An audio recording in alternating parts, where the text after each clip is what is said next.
Yanong sarap man din talaga ng saludsod ng Marinduque.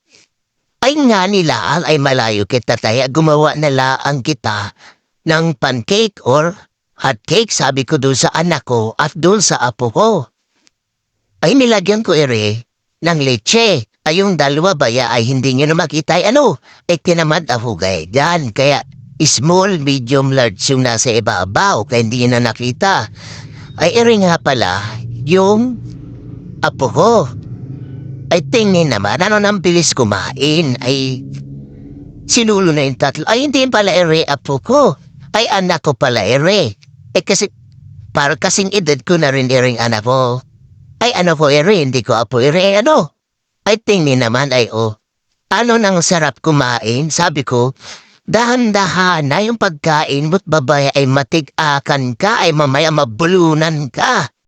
Ay naku, ay pag hindi adagukan ko ikaw, ay tingib, marami pa diyan. Nang bilis kumain naman ni ay. At ako raw ay pahingi, ay anak ko, ay ubos na, ay silo, ay naku sinanay mo, hindi nga ni pala pulula mo dahil anak kita.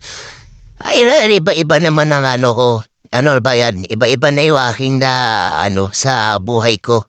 Mahirap na malimutin, mahirap na tumatanda yan nga ni, magaluto pa kita ngayon. Niring ampalaya or mariguso. Mariguso ang tawag nire sa Marinduque. Ay nilagyan ko laang ng itlog. At nilagyan ko ng kaunting giniling. Siyempre nilagyan ko ng kikiam para masarap ang amoy. At asandukin ko na at matain na kita.